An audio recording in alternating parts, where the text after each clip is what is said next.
এই জামাত যেখানে যেখানে লাগবে ওখানে ইসলাম ধ্বংস হয়ে যাবে। জামাতি ইসলাম ইসলামী কি ইসলামিক দল নাকি? আমি তো জানি না। হাসনাত আব্দুল্লাহ স্যার, আপনি জানেন না জামাত ইসলামিক দল কিনা? না যাই নাই জামাতের সাথে নির্বাচনী জোট কইরা ফেলছেন। হাসনাত আব্দুল্লাহ স্যার কইছে যে জামাত ইসলামিক দল, এটা তো আমি জানি না। হ্যাঁ হাসনাত আব্দুল্লাহ স্যার, আপনার এনসিপি এবং জামাতের সাথে যারা নির্বাচনী জোট করেছে তারা জামাত সম্পর্কে কি বলেছে সবগুলো আজকে এই ভিডিওতে শুনাই দিব। একবার আপনাদের বক্তব্য, সবার বক্তব্য শুনাই দিব। তার আগে যারা রাজনীতি করে না, যে সকল ইসলামিক চিন্তাবিদ বা ইসলামিক বক্তা অথবা ইসলামিক বিশেষজ্ঞ যারা রয়েছে তারা জামাত সম্পর্কে কি বলেছে সেইটা আগে শুনে আসি, তারপরে আপনাদের কথার উত্তর দিচ্ছি।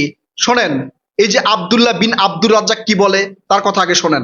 আজ নাম নিয়েই বলতেছি, জামাতে ইসলাম বিকৃতি আনেনি, এনেছে অগণিত অসংখ্য তাদের সংবিধানের মধ্যে বিকৃতি এনেছে, শুধু রাষ্ট্রীয়ভাবে নিবন্ধন ধরে রাখার জন্য, টিকিয়ে রাখার জন্য।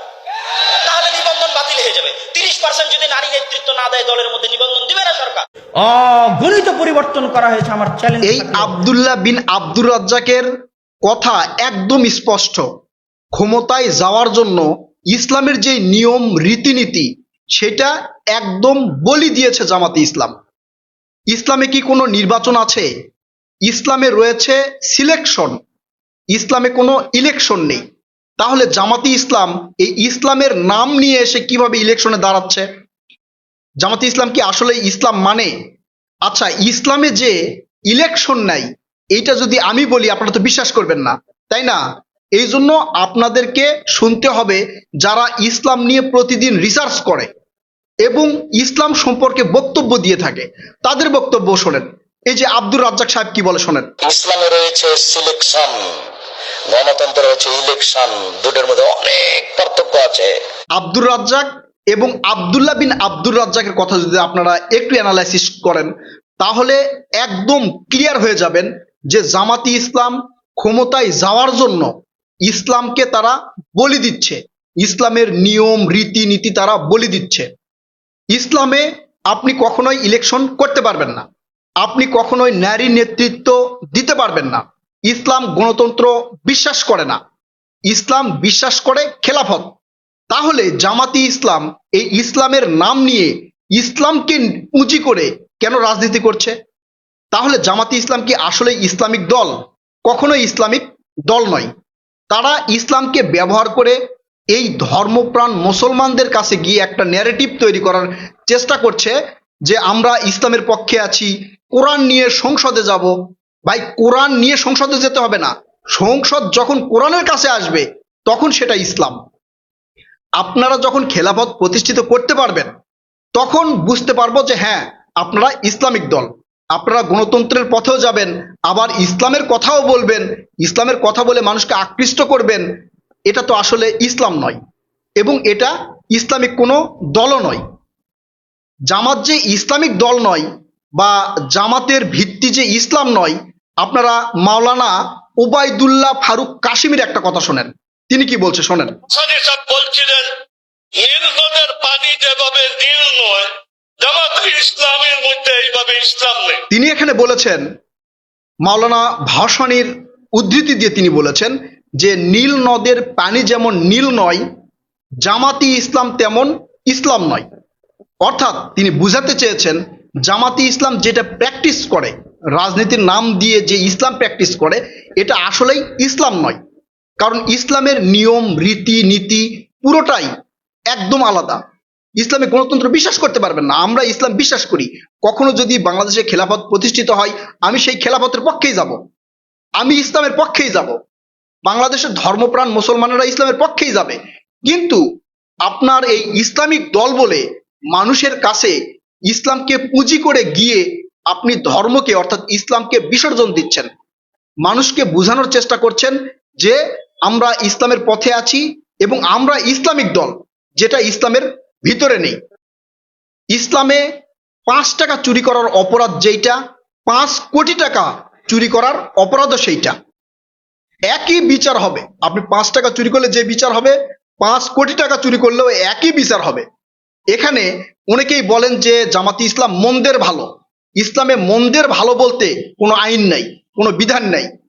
আপনি বলতে পারবেন না যে 10 জন 10 টাকা করে চুরি করেছে, একজন 2 টাকা চুরি করেছে, যে 2 টাকা চুরি করেছে তাকে মাফ করে দাও বা তার শাস্তি কম দাও, আর 10 টাকা করে যারা চুরি করেছে তাদের শাস্তি বেশি দাও। এই আইন ইসলাম মানে না, সবার সমান আইন। তাই জামাতি ইসলাম ইসলামের কথা বলে দেখেই আপনারা বলবেন জামাতি ইসলাম মন্দের ভালো, এইটা কখনোই ইসলামে গ্রহণযোগ্য নয়। এখন আসি এই জামাতি ইসলাম সম্পর্কে মানে আরেকজন ইমাম কি বলেছেন। আসলে জামাতি ইসলাম কোন ইসলাম মানে, এই যে শোনেন তার বক্তব্যটা শোনেন। জামায়াতে ইসলামের ইসলাম আর আমাদের ইসলাম এক না। তিনি এখানে বলেছেন যে জামাতি ইসলাম মওদুদির ইসলাম মানে, জামাতি ইসলাম মদিনার ইসলাম মানে না। আসলে এই পৃথিবীতে সর্বশেষ যেখানে ইসলাম দৃঢ়ভাবে প্রতিষ্ঠিত হয়েছিল সেটা মদিনা। এই মদিনার ইসলামটাই সঠিক। এরপরে ইসলামের সাথে যত যেটাই আপনি যুক্ত করেন এগুলো সম্পূর্ণ হারাম, সম্পূর্ণ হারাম। ইসলামের যেটা মূল ভিত্তি তার সাথে কোনো কিছু যোগ করা অথবা মূল ভিত্তি থেকে কোনো কিছু বাদ দেওয়া 100% হারাম। তাই ওই মওদুদির ইসলামের সাথে যুক্ত করে রাজনীতিকে আপনারা ফ্লাশ করে জনগণের কাছে বুঝাবেন আমরা ইসলামিক দল, আসলে এটা জনগণ মানবে না। এখন আসি জামাতের সাথে যারা জোট করেছে তারা এই জামাতি ইসলামকে নিয়ে কি বলেছিল। আপনারা হাসনাত আবদুল্লাহর কথা প্রথমেই শুনেছেন, তিনি বলেছেন জামাতি ইসলাম যে ইসলামিক দল সেটা তিনি জানেন না।